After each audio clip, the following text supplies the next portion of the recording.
State Bank of India, code application, lungba sport quota, kata kabadai jongi post officers and clerical cadres, but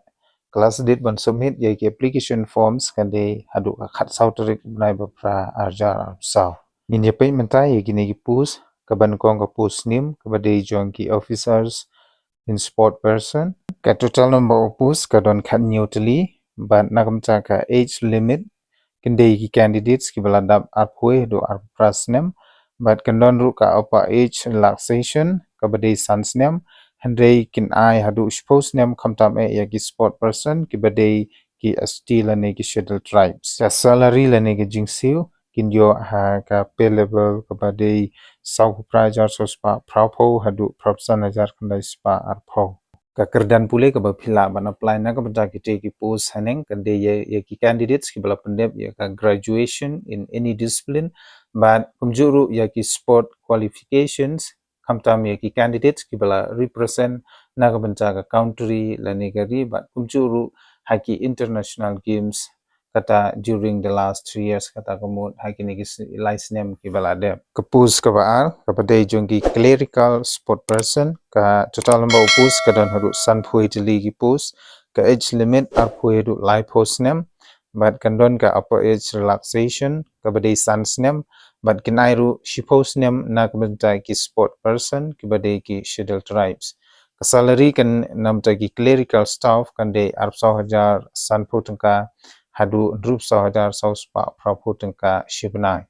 but ka essential qualification kan de candidates ki bala pendep ya ka graduation but khamta me na banta ka sport qualification igino ki candidates ki bala represent la ne ki bala mi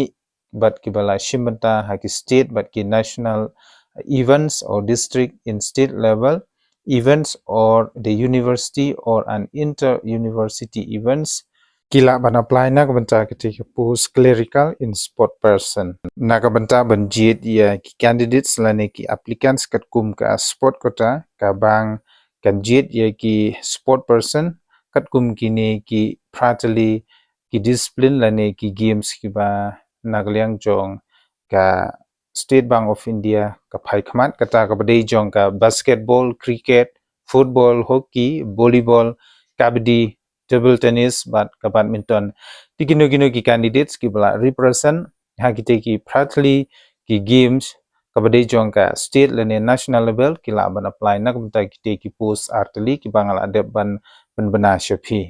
tementang ini pe shushu kumno ba pin apply na ka ka SBI lane State Bank of India in sport kota recruitment ajar apsau kino ki candidates ki bakwa ban apply na ka ki post ki bangal adep ban pensngeu shapi tikila ban apply ng baka online through the SBI recruitment portal nadu ka arp tarik ubanai July ajar arpsau hadu khat tarik ubanai bapra lane August ajar arpsau ini payment kumno ka SBI sport kota ka jet ya ki applicants bangba ya ki applicants in jet ket kum ke jingla jungki na ka assessment test but kumjuru na ki test hakawa nagaliang jongka SBI sport kota recruitment ajar apsau kan saplong yakini ki exam lane ki test bapher ngini payment na ka application fee nagaliang jongka SBI sport quota recruitment ajar apsau kalapan tip sha baro ki ST ba amdon kamban COA hakapor ba ki apply na benta ki post bapher Tegumta ngagarpan ya baru ki candidates ki bade na po state Meghalaya lada phila represent ya ka state lane district level ha ki games ki bapher bapin subha ban pandap na kubata kini ki post ki balai alangba ka state kota hapo ka State Bank of India ditangkap tahi ya mata hakani ka khubor ka bamta kasi nga kermen ba pila yo shibun ki jingtip hakobaya dei bat kane ka employment news ka bamta kasi tilada pidang dei ki batmai ha ka video bat ki channel ki jonga subha ban kerpat shipi ba phin ya share like but subscribe na ka banta ki jingpentip lane ki employment news ki manangwan baru phila ban pe ye ki employment news ki bangala de ban pentip lane penmi shipi longba kane ka channel ki jonga ditangkap tahi hublei shibun